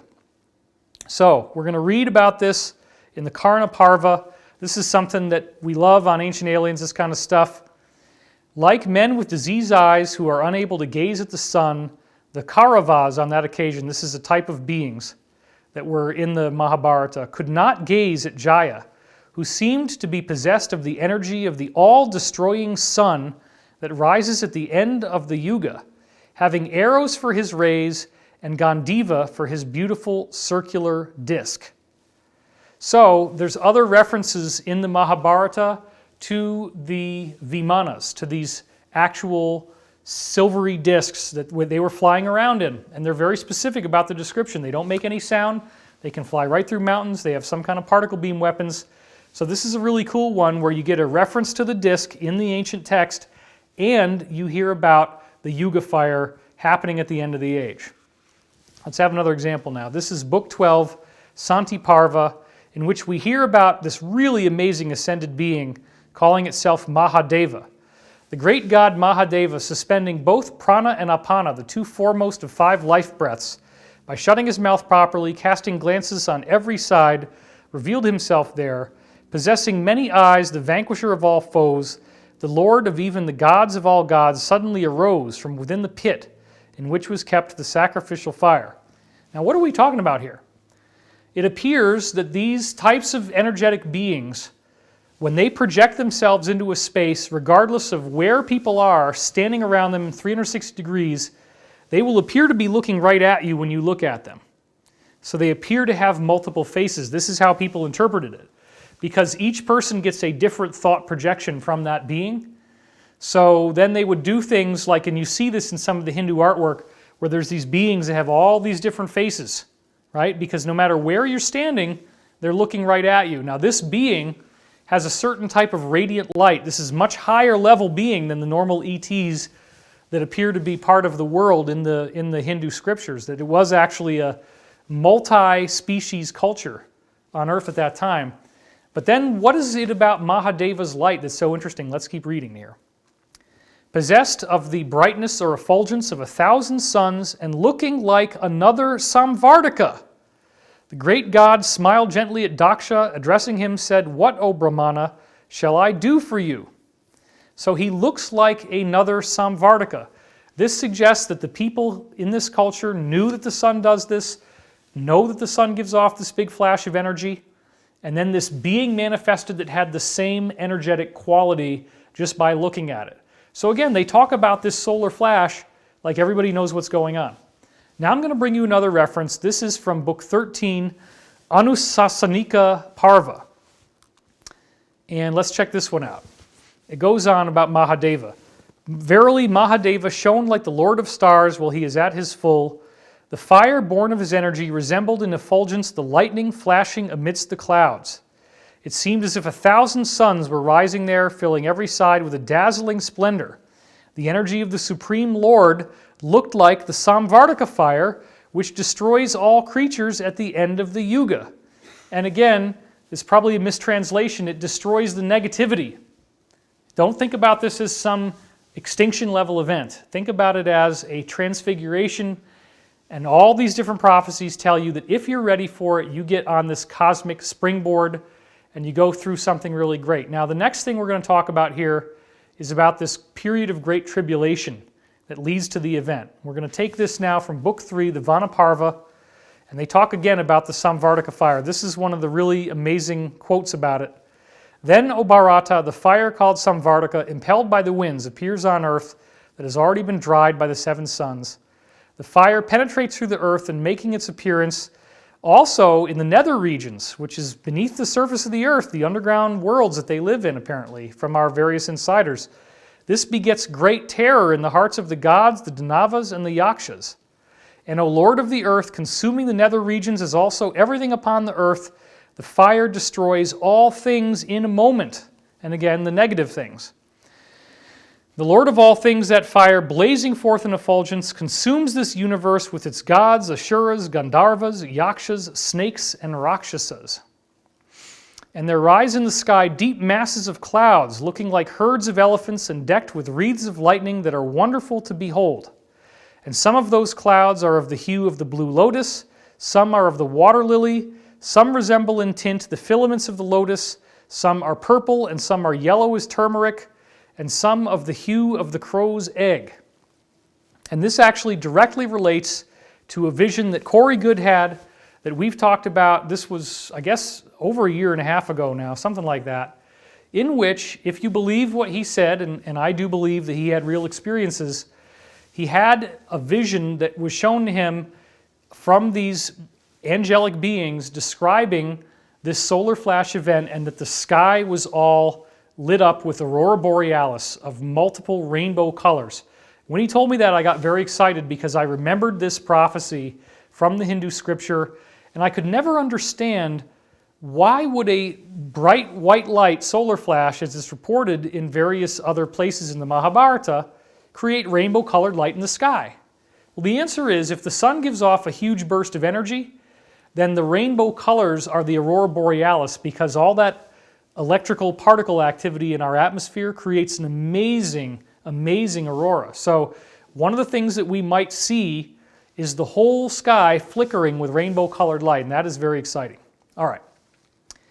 And, O Muni, when that fierce and malicious Daityas and Rakshasas who are incapable of being killed by even the foremost of the gods are born on earth, these are basically reptilians from what we now think based on all our research. I then, this is the avatar being, I then take my birth in the families of virtuous men, and by assuming human body, I restore tranquility by exterminating all evils. Now let's really stop there for a second, because everybody likes to get so literal with these prophecies, right? What if it's not literal? What if it's metaphorical? What if what the Alliance is doing right now is the fulfillment of the prophecy that the bad guys, the Maleka kings, they're actually being stood up to? That's what's so exciting about QAnon. That's what's so exciting about the sealed indictments. That's what's so exciting about the idea that tribunals have begun. We're actually doing this. We're fulfilling the prophecy. We have to become the hero. We have to take on that mantle of responsibility.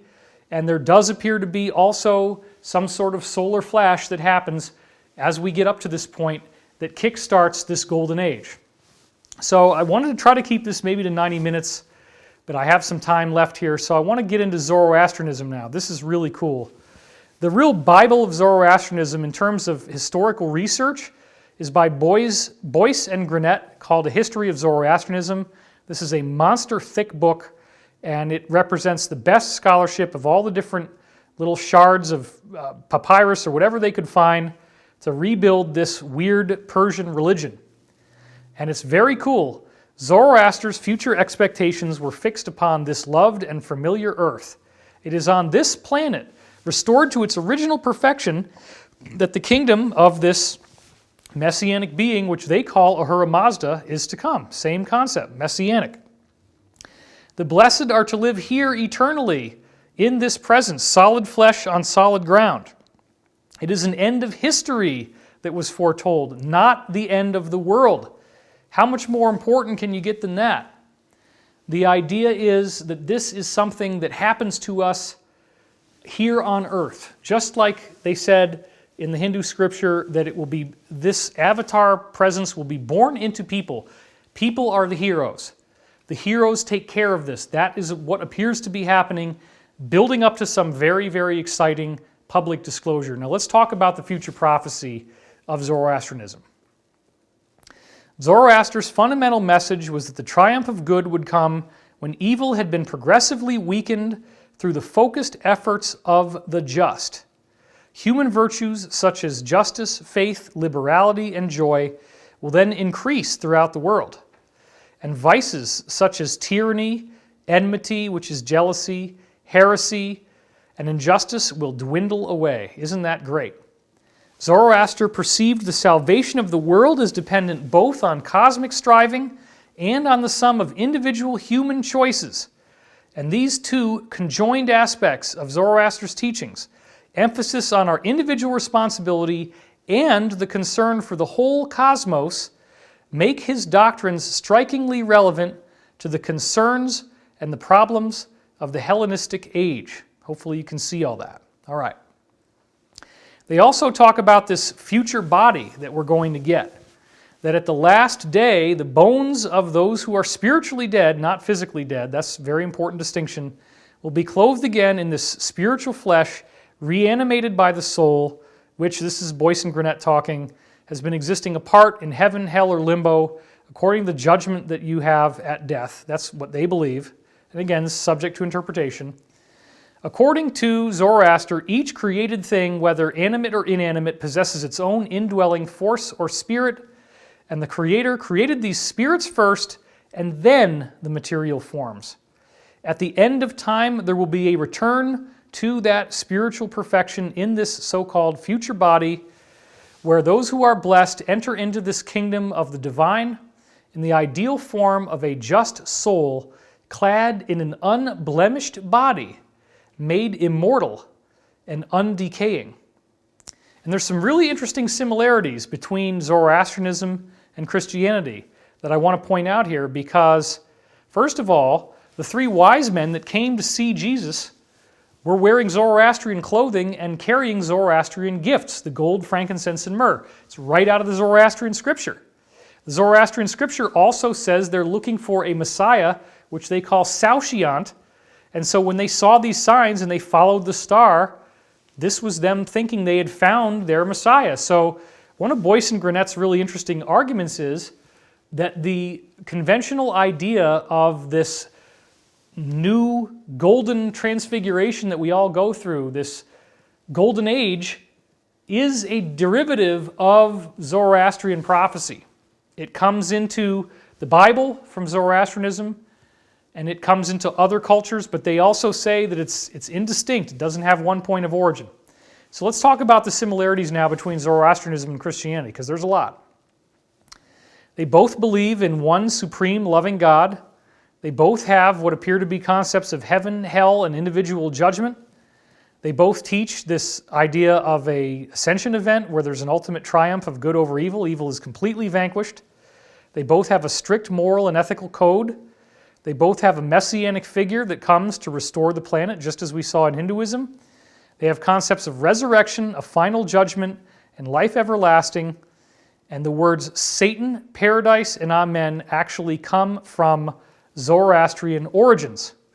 Now, the key word you want to know in Zoroastrianism for this solar flash is frasho-kereti. So let's read this from encyclopedia.com.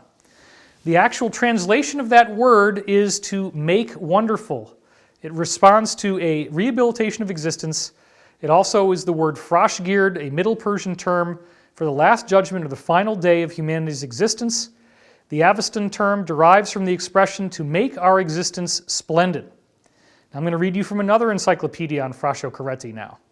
It is clearly intended what making life frasha or wonderful actually implies. What are we going to turn into here? We will become ageless without decay. We will not rot or putrefy. We will live forever and thrive forever and rule at will. The dead will rise, revived by the one who does not decay, and life will be created anew in an excellent and perfect way. This is really heavy stuff. Falsehood will be driven out of the good creation back to the place it had come from for its destructive purposes. Ashtuat Areta, this is their Saoshyant, their final Messiah in Zoroastrianism.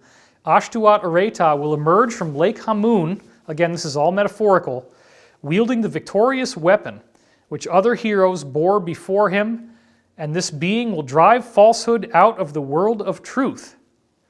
With his gaze of insight and strength, he will render the whole corporal world indestructible. Nothing bad happens anymore. His companions will advance and rage, and these evil beings will flee before them. Good thought overcomes evil thought. The rightly spoken word overcomes falsely spoken words. Wholeness and immortality overcome hunger and thirst. And finally, this evil being, Anra Mainyu, or Ahriman, has to retreat, powerless. So you can see here, this is some very, very interesting prophetic information showing everything starts to line up, and I'm not even going through all of it. I'm just giving you a few of these different prophecies. But I also want to get to this next one from revolvi.com about frasho-kereti. Let's take a look. On earth, the Saoshyant will bring about a resurrection of the dead in the bodies they had before they died, and again, I believe that's metaphorical. This is followed by a last judgment through ordeal. Again, it gets a little dramatic here. The Yazatas, Aryaman and Atar, will melt the metal in the hills and the mountains, and the molten metal will then flow across the earth like a river. Okay, let's stop right there. So this is a very interesting connection because, again, in Hinduism, they clearly describe the sun giving off a flash. They call it the Samvartika fire. And they say that it has this brilliant, blinding white light, which apparently also activates the atmosphere, causing an aurora borealis. In Zoroastrianism, you don't get the sun doing anything, but what they do have is this presence of molten metal, this energy. So that's an energetic manifestation. Now, it may be, because remember, Zoroaster came a lot more recently than the Mahabharata. The Mahabharata is a genuine ancient text, whereas Zoroaster only really lived, in BC era, but not that far back before. So it's an ancient text, but it's not all the way back to where the Mahabharata was. So I believe ultimately that Zoroaster was given visions, and he wrote them down as best he could, and there gets to be a telephone game. You don't quite get all of it exactly the way you want. So Zoroaster's vision, to my reckoning, of this idea of molten metal coming down from the mountains was just him seeing this solar flash, this blinding white light, and then trying to interpret the vision in a way that he could understand, and then kind of writing it down with, or maybe he got a dream, and in the dream it was the mountains actually being melted of some fashion. But anyway, when you really look beneath trying to get all scriptural and trying to get like exactly precisely, no, this is the word, this is what it means, get to the underlying meaning, there's a connection here. So we're going to keep going now with this interesting passage. All human beings, both living and the resurrected dead, will be required to wade through this river of blinding white light, but for the righteous, which they call Ashavan, it will seem to be a river of warm milk, but the wicked people will actually be burned by it. The river will then flow down to hell, where it will annihilate Angra Mainyu. That's the derivation of the word anger, believe it or not. It means the devil, means, Satan. And Setariman, that's another word that comes out of Zoroastrianism. And the last vestiges of wickedness in the universe. So again, it's this weird solar flash prophecy. There's something going on here. Thereafter, humankind will become like the Amisha Spentas, these spiritual beings. We will not need food, we won't get hungry or thirsty, we don't need weapons, and we have no possibility of being injured. Our material bodies will now become so light that we cast no shadow. That's what the visions spoke to him and said. All humanity will speak a single language and belong to a single nation without borders. All of us will share a single purpose and goal, and join with the divine for perpetual exaltation of God's glory. And you can use whatever word you choose for a divine creator there. Now, this is work, by the way, that took me many, many years to do, and what was interesting was that nobody had done this. There was no conventional scholarship that I could find that tied together these different prophecies in a substantive way. So I ended up having to do that for you. Let's go over here. I want to get close. This is exciting. So I ended up finding papers that were describing prophecies in Roman and Greek literature that these papers had only been read by 52 people in the world. And I stumbled over this while I was working on, I believe, my first book, Source Field Investigations, and it tied everything together so well. It was the most obscure historical scholarship imaginable, but it links through, because let's think about this now. And I haven't even given you all the different prophecies. There's a whole lot of this solar flash stuff in Egyptian prophecy. It goes all over the place. I'm just giving you some for this particular video. But now I want to talk about Stoicism, which is a particular variety of Roman philosophy. Okay? The Stoics had an actual word for the solar flash. And the word, it's very confusing because when I started to research this word, I discovered that it was actually spelled 4 different ways, depending on whether there is a C or a K, and depending on whether there is a Y or a U in the word. So the most common spelling of the word you're going to see right here is with a K and a Y, ekpyrosis, but it could also be ECPU, and there's other different ways to spell it. Now, what the heck is ekpyrosis? It's actually a word about the solar flash that the Romans were using widely in their time. Stoicism is a part of Roman philosophy, a Stoic belief in the periodic destruction of the cosmos by a great conflagration every great year. Now, what does that word mean? Conflagration means a massive fire.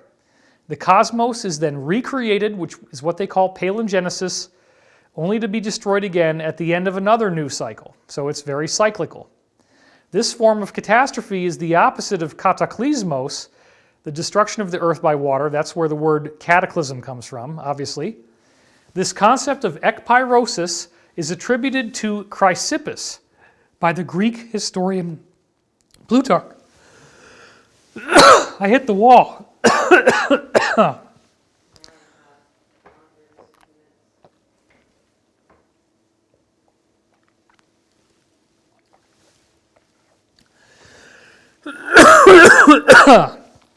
Whew. A really good way to know when you run out of time is when you lose your voice. So with that being said, let me try to get my voice back here for a second. Ooh, you're not supposed to look at all this stuff. This is really important. I want to get to this.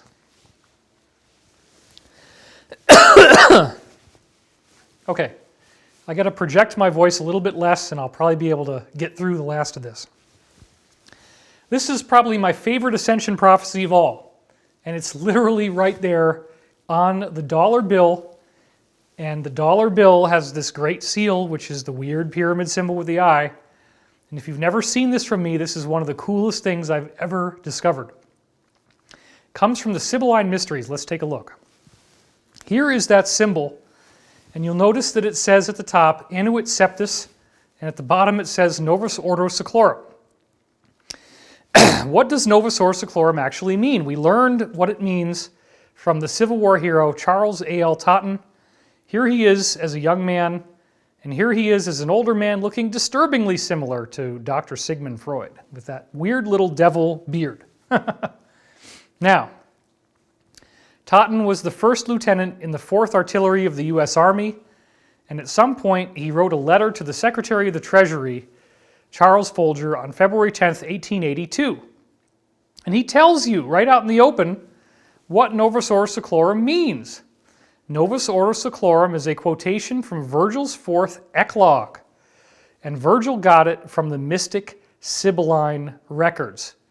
Now bear in mind, right, the average person writes a letter to the Secretary of the Treasury, it's not going to go into the congressional record, it's not going to become a big deal.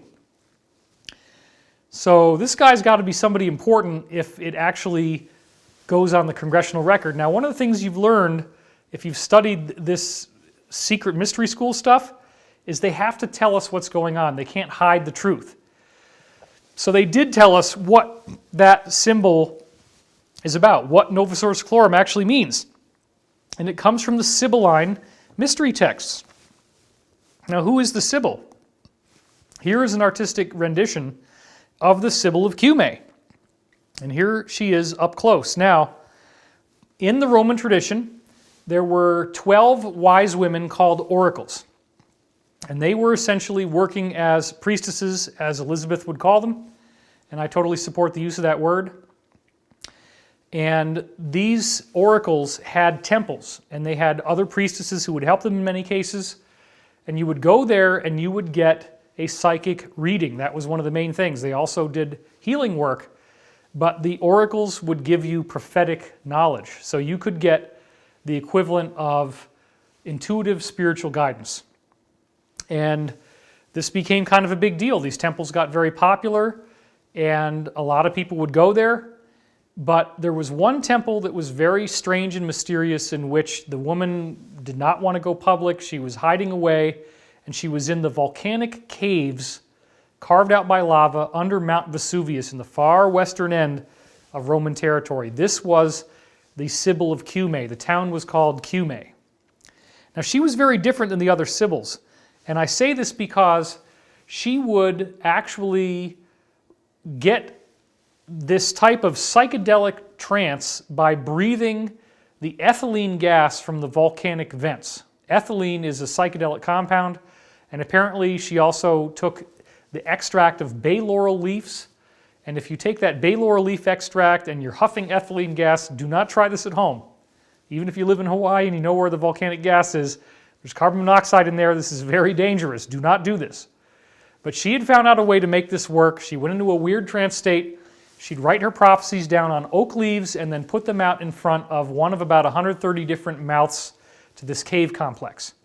People started to collect the leaves. They started to look at the prophecies. They got very excited because they said, this stuff comes true. She's writing things down that then actually come true. How amazing is that? It eventually got the attention of the king. She gets brought in by the king's priests, and she has 9 books. And she says to the king, King Tarquin of Rome, in these books are contained the entire future history of Rome. Future history of Rome? What the heck do you mean? She says that it's a prophetic view of what will happen and when it's going to happen. And he laughs at her and he says, okay, well, apparently you want to sell me these books. So how much do you want for these books? She says, 9 bags of gold. 9 bags of gold, that's outrageous. That's like just, to our equivalent, it would be many, many millions of dollars. So he laughs in her face and she says, fine, you don't want the books, that's fine. She burns 3 of the books up right in front of him, and the priests are horrified. She leaves. They bring her back later on because now her reputation is growing. Now she's only got 6 books. Same thing happens. How much you want for these? She says 9 bags of gold. The priests are begging the king, please, please buy the books. She's so amazing. She's so accurate. But the king refuses to do it. It's too much money, so she burns 3 more of the books. When she comes back the 3rd time, the priests are literally ready to sell their children into slavery or do whatever it takes. I'll give up all my money. Please, please, please. The king actually goes for it and pays her 9 bags of gold, and it's reported that they actually had to haul the gold off with teams of donkeys with poles between the donkeys because gold is very, very heavy. So she brought all that back to her cave. I don't know what the heck you're going to do with a bunch of gold sitting in the cave, but she apparently had a great time. But the point is, they got a hold of these books in Rome, and it became the greatest treasure in Roman history. And they ultimately believed the value of these books was literally as much as an entire gigantic room filled to the ceiling with gold. The Romans went to extraordinary lengths to try to get back the material that was in the other 6 books. They did it through different oracles. They tried to get those oracles to resuscitate the hidden writings, but it's widely believed that nobody was able to do that. And my personal feeling is, if she's that good of a psychic, she knew she wasn't going to close the deal until the 3rd time, and the first 6 books were probably just empty, right? She just was playing him the whole time. That's what I think is going on. Anyway, the really, really interesting part about this prophecy is that the priests got a hold of the books, they ran off as soon as the king bought them, and they start reading them right away. And they see future events that are coming up that look very destructive. The classic example is that they saw there was going to be a famine in the spring. And they see, wow, we don't want this famine to happen. The king ordered all the food to be locked up in a vault with guards in front of the vault and only to be opened up in the spring, and everybody's on austere food rations up until then. So then they open up the vault in the spring, and now guess what happens? The food has all gone to blight. It is rotted because there was a leak inside the room. And now they have a famine. It was a self-fulfilling prophecy. And because they tried to stop the prophecy from happening, it actually made the prophecy happen. So this is something that the people in these ancient mystery schools and what you find out in some of the Hollywood movies, it's a very consistent element. Like in The Matrix, when the oracle, right, the same word, she's a cigarette-smoking lady, she says to Neo, and don't worry about the vase. And he goes, what vase? And she goes, what's really going to bake your noodle is, would you have broken it if I hadn't have said anything? That is a modern rendition of this Roman myth, which is really not a myth. This is what happened. Yeah, we're just living our lives here. So anyway, it's a modern myth of what really happened. And the really important point here is that there was a prophecy, there was prophecies about the future. They extended through all these different levels, all these different times, and they were consistently accurate, but the priests were so worried about the information getting into the wrong hands that they built the equivalent of Area 51. They actually had the tallest hill in Rome called Capitoline Hill, Temple of Jupiter. They built that up there, and they guarded it with multiple levels of security because if the enemy got a hold of this book, the enemy would know what disasters were going to happen, when they were going to happen, and they could actually manipulate that information and use that knowledge to Rome's detriment. So this is why they saw this as the greatest treasure in Roman history. Priests were only allowed to read the book after a disaster happened, and on multiple occasions, the book actually foretold the disaster precisely, and they're like, well, yeah, it's already happening. Here it is, the plague of locusts. Here it is, the big frickin' storm. It's got the time, it's got the event, and it's too late. So when Rome collapsed, Virgil was allowed to copy over some of these prophecies about far future events that hadn't happened yet into his eclogues. So Novus Ordo Seclorum, as Charles A.L. Totten said when he wrote the letter to the Secretary of the Treasury, Charles Folger, in 1882, this guy, Charles A.L. Totten, tells you what Novus Ordo Seclorum means. It came from the Sibylline mystery texts, these highly classified Roman documents from this psychic woman. They allowed Virgil to copy it over, and it's a prophecy about what's happening now. That's what makes this so exciting. Novus Ordo Seclorum is a shortened version of a Roman phrase, the full phrase being Magnus ab integro seclorum nascitur ordo.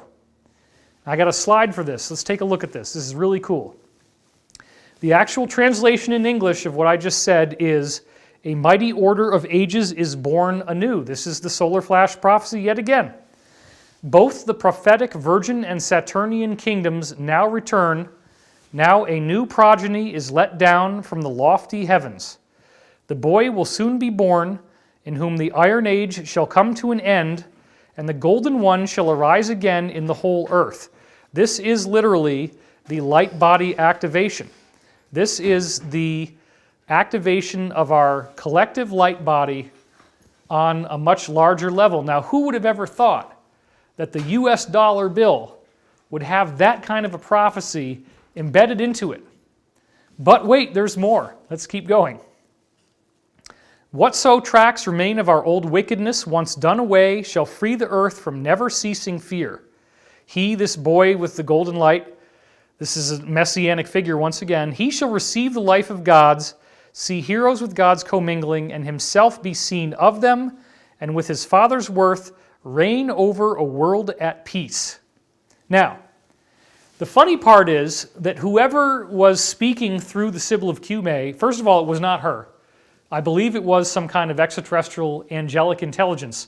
They used trickery to get the Romans interested enough to write this stuff down so that it would pass over to our time. Think about it, right? Rome was a nasty empire. Let's go over to this one. Rome was a nasty empire. So they're not doing Rome any favors. There was no strategic value for the Romans in getting these prophecies. In fact, it made it worse. If they read the prophecy, if they tried to stop these things from happening, it only made it worse. But the Romans got so excited about this that they wrote it down, and we actually inherited that prophecy on the US dollar bill, right? Hardly anybody knows this. I'm still basically the only person I'm aware of who's actually brought up this piece of research. If there are others, please tell me, because I haven't seen it. The interesting point is that the prophecy talks about the Golden One shall be born, in whom the Iron Age shall come to an end. The Golden One shall arise again in the whole earth. And they're also saying that the Virgin and Saturnian kingdoms will return, and that the earth is restored to some sort of perfection. This is the same prophecy again. This is ekpyrosis. This is the idea of the Samvartika fire. This is the idea of frasho-kereti, to make wonderful. It shows up in the Bible. It shows up in the Quran. It shows up in the Old Testament and the New Testament, and it's in Buddhism as well. And I'm not going to do all this. I just wanted to give you guys a cool overview, keep it within 2 hours, which I think I'm going to make it here. So let's talk now about the Tibetan Buddhist teachings of the rainbow body. That's the last thing I really wanted to get into here. I do cover a lot of this material in my book, The Ascension Mysteries, and it is also going to be coming up in our class, which is happening soon, and you can sign up for this. It's going to be called the Ascension Mystery School, just like you saw in our opening intro. Now, what I'm really fascinated by is this man, Namkhai Norbu, who was a whistleblower. He came forward and wrote this book, Dream Yoga and the Practice of Natural Light, basically breaking the secrecy of the Tibetan teachings. He actually talks about this idea of people achieving rainbow body in the book. And he says that the way that you get there is by accessing this thing he calls the mother light. So, one of the ways that you do this is by meditating on this symbol that they call the tigli, and this is the way that it looks. It is actually the syllable A. That's the Sanskrit vowel for the letter A that you see in the middle there. And you imagine this vibration giving off rainbow-colored light. And that apparently is the origin of the universe, which is curiously similar to this concept of this geometric pattern, this vibration starting the universe. Now, as I was saying, there are 160,000 documented cases of people meditating on this tigli, meditating on the idea of this vibration, making the tone, that's part of it. You actually do make the sound ah, and you let that happen, and you visualize rainbows coming off of your body.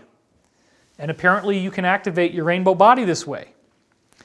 And you have to, again, make your awareness that of emptiness, and then you're thinking about your consciousness being the whole universe. And you have to also, this is something we learned from another Tibetan whistleblower, this time Tulku Urgyen Rinpoche, in his book Rainbow Painting, where he says, all you have to do is think only loving thoughts for 13 years and be in this meditative state the whole time, and then you get to ascend whenever you want. You turn into a rainbow body. Well, rainbow body is really fascinating because what happens is that your body actually shrinks down. You choose when you're going to die, first of all.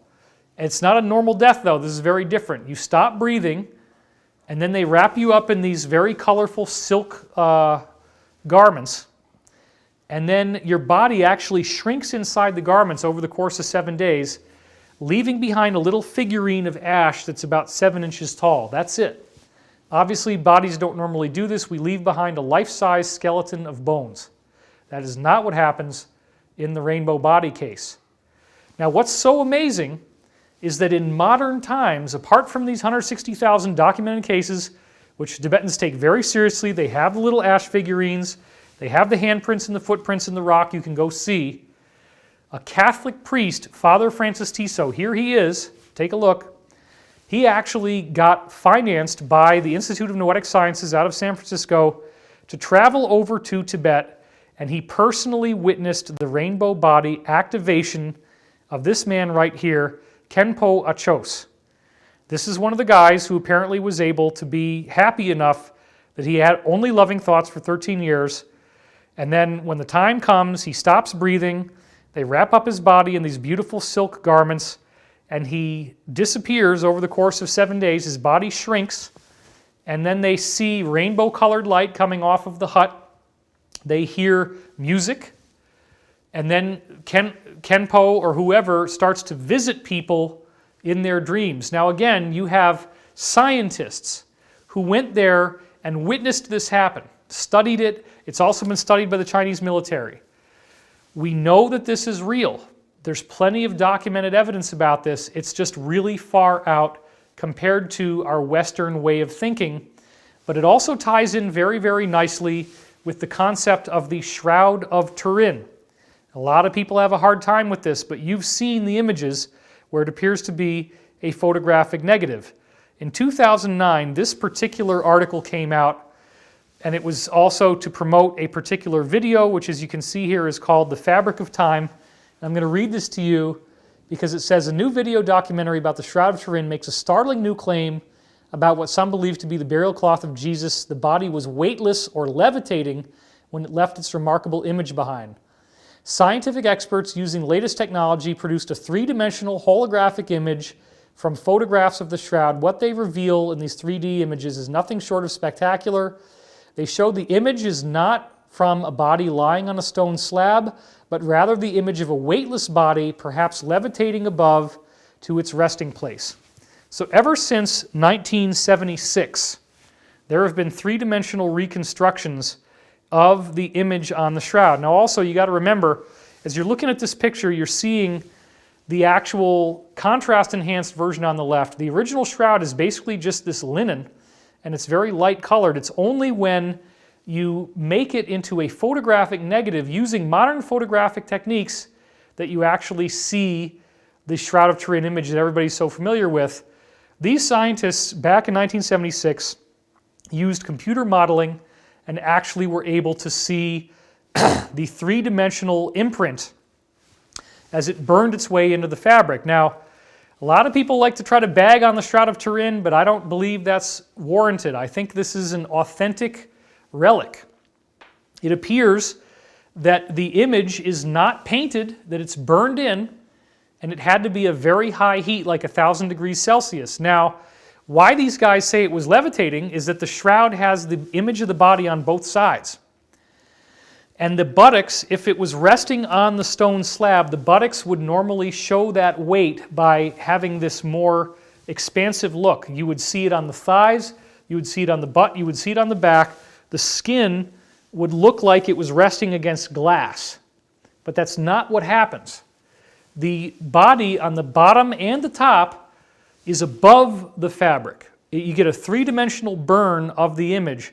So it actually appears this body had levitated off the shroud. Now again, if you only talk about the Shroud Turin, there's a lot of controversy there. For example, the only part they were allowed to carbon date was a part from a repair that happened much more recently after it was burned, and you see these little triangles on it. They carbon dated the triangles. Well, of course, the triangles are newer. If you don't date the old part of the shroud, you're not going to know when it's from.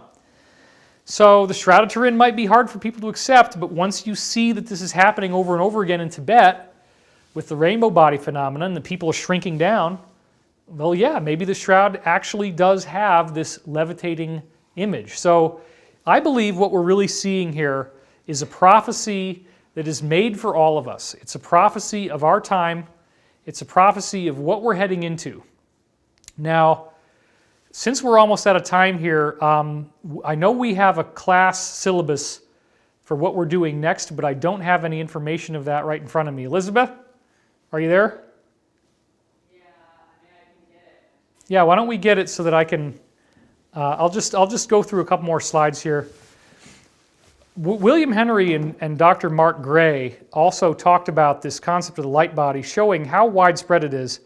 And this is one of my favorite things William Henry's done, although there's a lot of great stuff he's done. This one is particularly amazing. In Sufism, oops, there's a spelling error there, just caught that. Sufism calls this body the most sacred body or the super celestial body. Taoists call it the diamond body. People who attain this are called immortals or cloud walkers because they actually do fly. Yogic schools and tantrics call it the divine body. Kriya Yoga calls it the body of bliss. Vedanta calls it the superconductive body, and the ancient Egyptians called it the luminous body or the karast. This conception evolved into Gnosticism, where it's referred to as the radiant body. In Mithraism, it's called the perfect body. In the Hermetic corpus, they call it the immortal body. In the alchemical tradition, the emerald tablet calls it the golden body. So you can see this is a really, really vast area of inquiry. And so now I'm going to read you, thank you, Elizabeth, what we're going to do next time. And this is going to be on February 23rd, live, once again, 4 p.m. Pacific time, once again on a Saturday, why your spiritual path gets blocked. Now we will talk about how the media is blinding you from the truth and how you will transcend the blocks to your own ascension. We will be talking about ascension philosophy, techniques for ascension, and the Ascension Diet. So that's coming up in a week, and we will be here again giving you this live broadcast. I'm really happy about how well this has gone down. But right for now, I just want to leave you with this thought.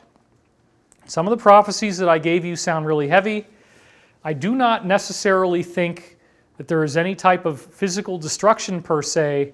So many people who have studied this solar flash, we really don't know what it is. It appears to be more of a metaphysical transformation. There is a physical event that takes place. There is some sort of release of energy from the sun. But what's really important is how this activates you as a soul. So my goal is really to try to help you be ready for this, because you may not be ready to believe that this is actually true, but just in case it is, there are practices that these ancient teachings and the modern works like the Law of One tell us will help you to be able to ascend. I do believe also that these tribunals, these mass arrests, and the public awakening that is resulting and will go much farther is a big, big part of this as well, but there is a much greater spiritual context for everything that is going on. So that's it. I'm David Wilcock, and let's see if we can fire off that opening sequence once again to round this thing out. Thanks, everybody. Thank you for watching. We will see you next time. And again, I didn't even know about this Super Chat thing, but you guys have done so much for us in Super Chat with your donations. That is awesome.